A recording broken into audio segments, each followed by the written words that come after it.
ッチ開放します。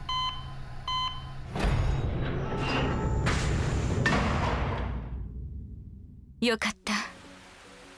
まだ生き残りがいたのね。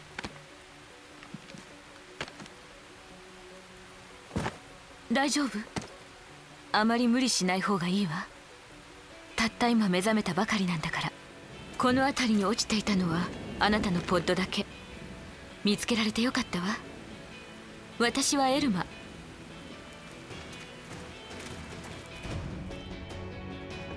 地球はあの日異星人同士の大規模な戦闘に巻き込まれて消滅してしまった。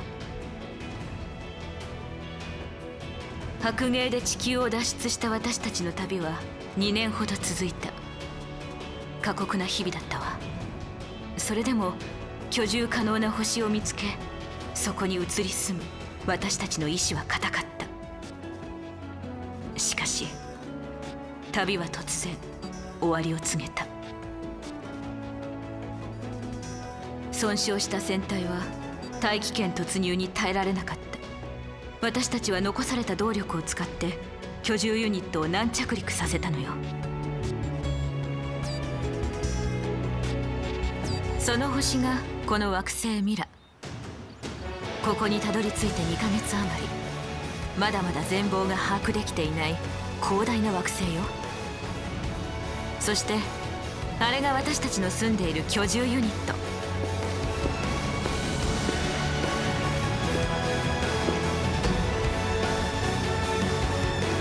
どう？なかなかのものでしょ。これが白芸の居住ユニット。いいえ、今ではここが私たちの町。モデルになった都市からとってこう呼んでいるわ。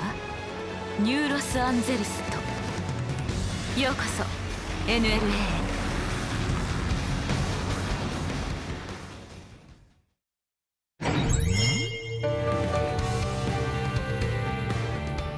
たった2ヶ月だけど、ポッドで眠っていたあなたよりこの惑星ミラでの生活は私たちの方が経験豊富よ。いろいろと教えてあげられるわ。じゃあまずこの NLA のことを話しましょう。知っておいてほしいのは、私たちがここを遭難先の仮の宿なんかじゃなく、地球人類の安住の地だと思っているということ。忘れないで。ここは工業エリア。町の西側へ出る出入り口がある、いわゆる NLA の玄関といったところかしら。私たちの食料はもちろん、武器に至るまであらゆる物資が生産されているわ。そしてこの NLA の復興には欠かせないドールの開発施設もあるわ。ここは商業エリア。レストラン、雑貨屋、アパレルショップ。NLA で唯一の繁華街ね。それだけにいろんな人が集まっている。私も休日にはショッピングを楽しんでいるわ。次は住宅エリア。 NLA で暮らす人たちの住居がここ。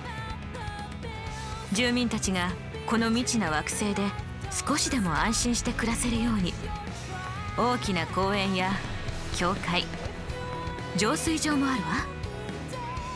癒しの場所として訪れるといいかもしれないわね。不時着から2ヶ月余りでここまで復興させることができたのは、人類の生き残りたいという思いとドールの力があったからよ。そして最後にブレイドエリア。 NLA の心臓部と言えるわね。 NLA の暫定自治政府、私たちブレイドの本部。住居のブレイドホーム。さまざまな武器や装備を買うことができるショップ街。それにドールの修理や整備を行うスペースもあるわ。ごめんなさい、ブレイドとかいきなり言われても何のことかわからないわよね。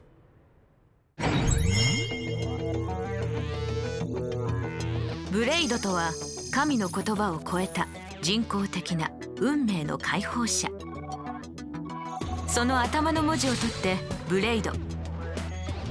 水や食料の確保から NLA の治安維持防衛までこなす、いわば調査員であり警察であり戦闘部隊でもある統合組織ね。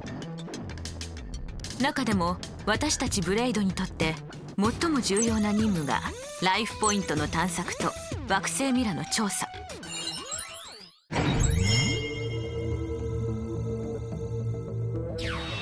もともと私たちの宇宙船白鯨にはライフという施設でもっと多くの人が眠ったまま運ばれていたのよ。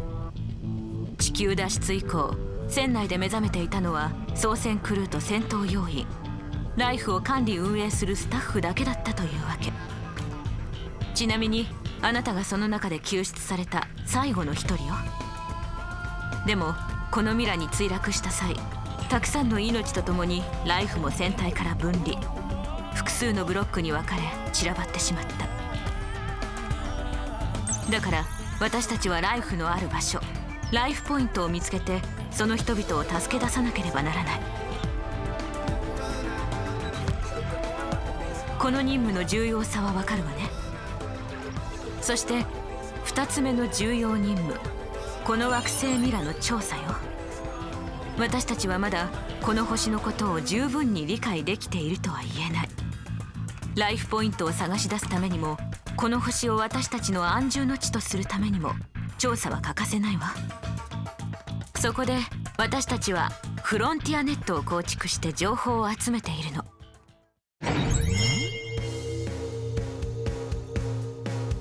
フロンティアネットについては彼女に説明してもらうわ。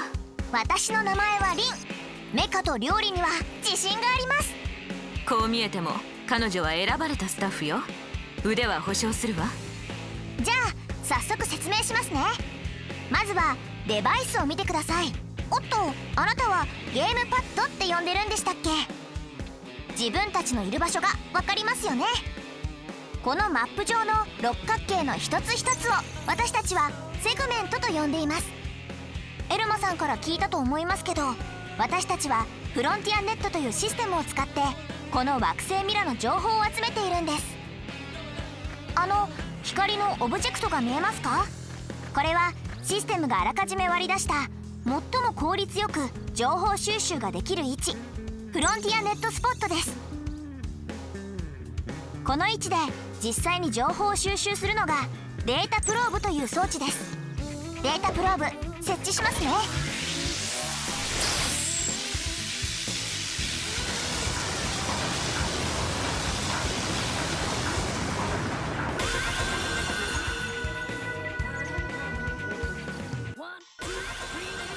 データプローブ周辺の表示が変わりました。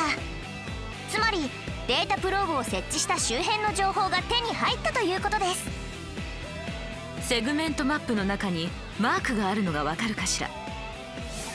これはこの地域で行う任務が簡易的に表されているのよ。例えばこのマークはそのセグメント内に生息する原生生物の討伐。このマークはトレジャー、宝探しという具合ね。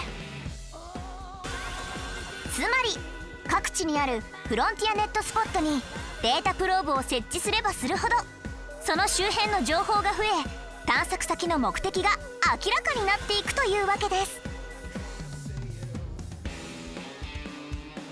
データプローブの設置、私たちがこの星で生き抜くためには重要な任務の一つよ。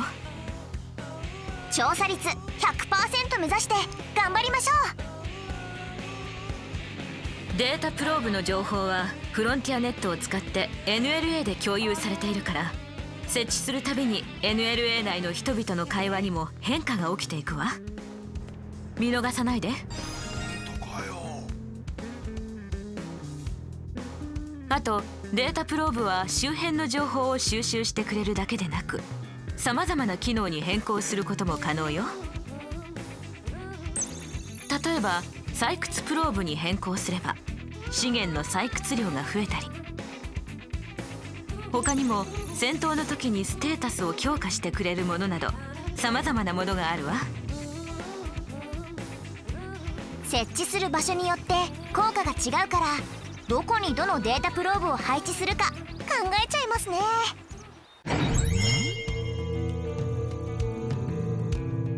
ブレイドはライフポイントの探索、惑星ミラの調査の他にも NLA の住人たちからクエストという形でさまざまな仕事を依頼されるわ。なら本題に入るが、要件は2つ。私たちの未来に関わるような重要な任務はブレイドホームやブレイド本部で直接依頼されることもあるわ。あれの場所を見つけなくてはならん。クエストボードにもさまざまな依頼が貼り出されているからチェックしてみて。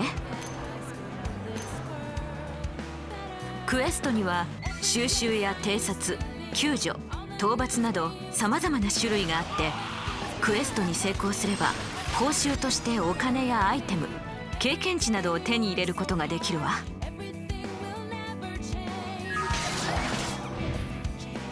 この星のことを知る手がかりが見つかることもあるから、クエストもしっかりクリアしていってちょうだい。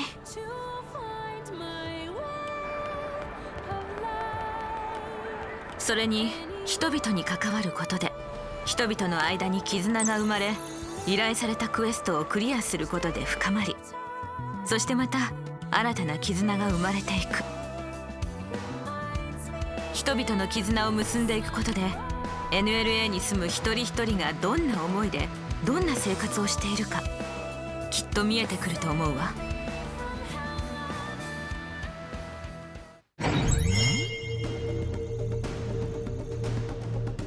次は私がこの惑星ミラがどんなところか説明しますね。もちろんこの星の全てが明らかになっているわけではないんですけど、ただ間違いないのはとにかく広いということ。この目に見えるとこ全部走り回ることができます。どうですこの広さ。惑星ミラの広さはそんなもんじゃないですもん。大陸も謎ももっと壮大ですもん。この星に来て2ヶ月の地球人が先住民であるノッポン人を差し置いてこの星の説明しようなんておこがましいにも程がありますもん。タツに任せるですもん。ごめんなさい。リンさんは得意の料理でもやっていればいいですもん。じゃあお詫びにタツを美味しく調理してあげるわ。ナイスアイディアですもん。ってタツは食材じゃないですもん。そんなことより惑星ミラのこと。そうでしたもん。この星のことタツが説明してやるですもん。しっかり聞くですもん。この惑星ミラはいくつかの大陸からなっていますもん。まずは原初の荒野ですもん。今見た NLA がある場所ね。この大陸はめちゃくちゃ広いもん。すっごく広いよね。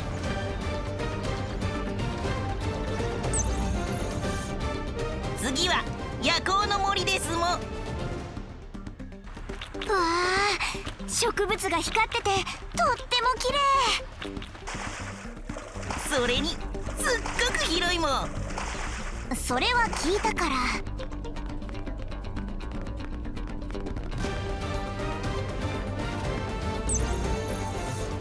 ここは忘却の渓谷ですもん。殺伐とした砂漠が広がってる。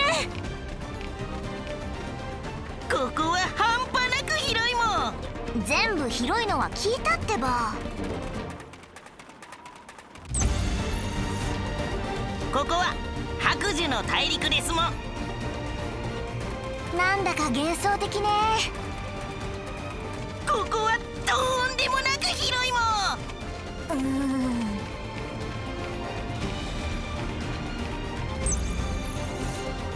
そして黒金の大陸ですもん。火山地帯なのね。ここはえげつなく広いもん。もう何度も何度も広いも広いもって、あんたもしかしてお芋？確かにふかして食べても美味しそうだけど。タツはお芋なんかじゃないもん。あ、また言った。タツのチャーミングな語尾にケチをつけるなんてひどいもん。ほらまた。どの大陸も本当に広いんだからしょうがないもん。いいもん。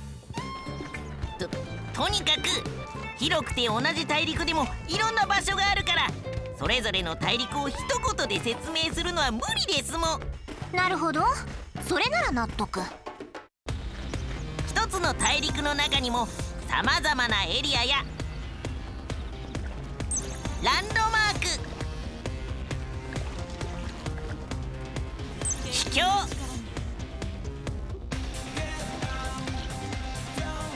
絶景ポイントなどが散りばめられていますもん。とにかく走り回れば必ずいろんな発見がありますもん。あなた今こんな広い場所走り回るのめんどくさーとか思いませんでした？でも安心してください。ダッシュもできます。ジャンプもできます。設置したデータプローブやランドマークへスキップトラベルすることもできます。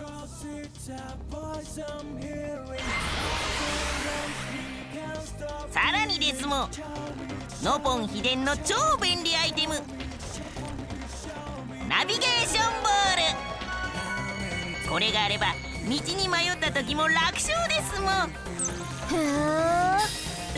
こんな風にこのボールの後についていけば目的地まで案内してくれますもん。確かにこれは便利ね。なかなかやるじゃない。そうですもん、そうですもん。もっと褒めてくれてもいいんですもん。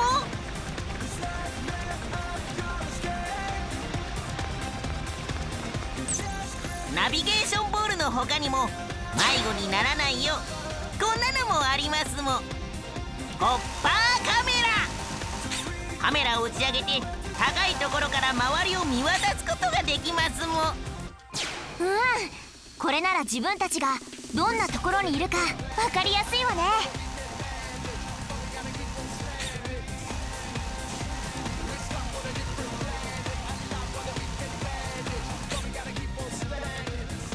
そして何より探索の心強い味方がドール。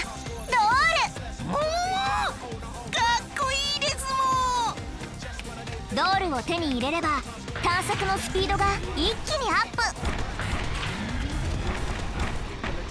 車両形態ならさらにスピードアップ。そして空を飛べばさらなるスピードアップはもちろん、地表からではたどり着けない場所に行けたり、地表からでは分からなかった場所を発見したり、探索の範囲も広がります。こんな便利なものがあるなら最初から使えばいいですもん。ドールは誰でも使えるものじゃないのよ。そうなんですもん。ドールはライセンスを取得した選ばれたブレイドだけが使えるの。いつか欲しいな、マイドール。ミラの探索は一筋縄ではいかないですもん。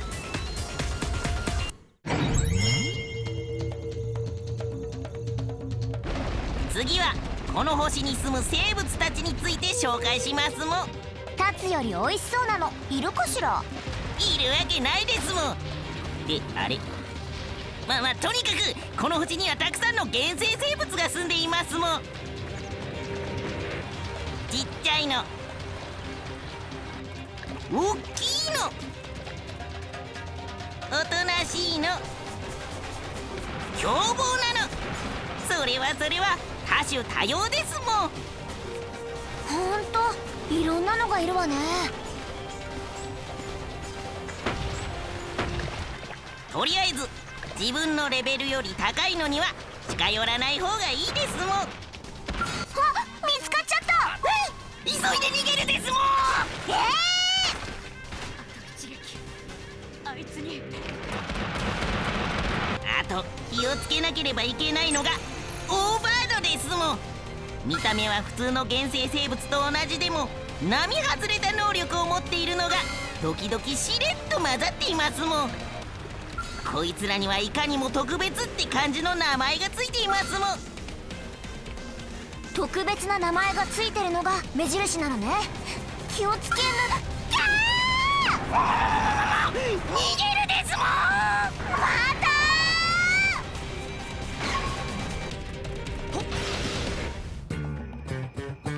た惑星ミラにはタツたちノポンをはじめいろんな知的生命体も住んでいますも。これはルーさん。ちょっと軽いけどノポンに芸術品を売ってくれるいい人ですも。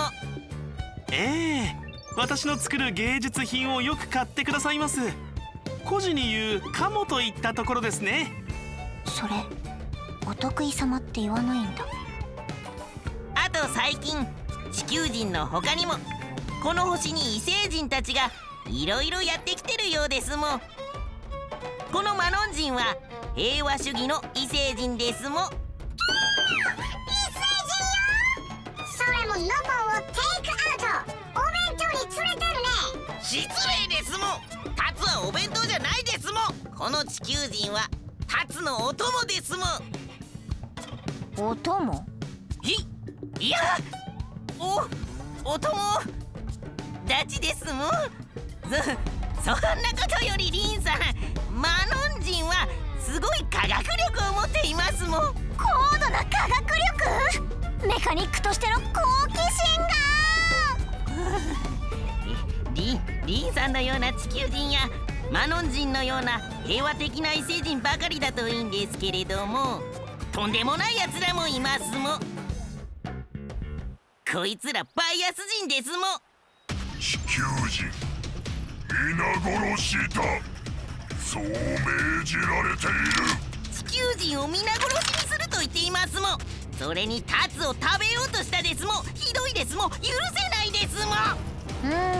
食の趣味は合うかもしれない。リンさん、そんなこと言ってる場合じゃないですも。今回いきなりいろんなことを話したけどどう？忘れないでほしいのは、私たちの最大の目的はライフポイントの探索。そのためにもこの惑星ミラの隅々まで調査しなければならない。そしてそこに立ちはだかるのが好戦的な原生生物や異星人というわけね。無駄な争いは極力避けたいけど、私たちだって戦わなければならない時があるわ。次回はこの星で生き抜くために必要な戦い方を覚えてもらうわね。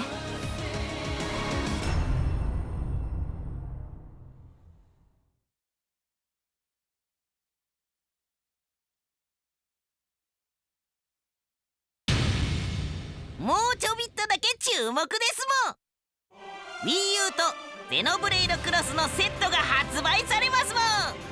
本体と一緒に購入を考えているあなた、こっちにも注目ですもん。それからいよいよダウンロード版ゼノブレイドクロスのあらかじめダウンロードが始まりますもん。いち早く遊びたいというあなたにおすすめですもん。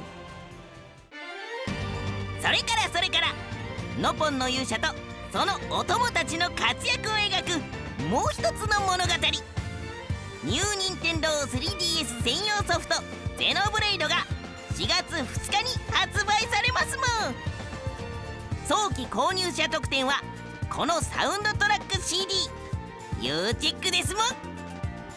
詳しくは各ソフトのホームページをチェケランム。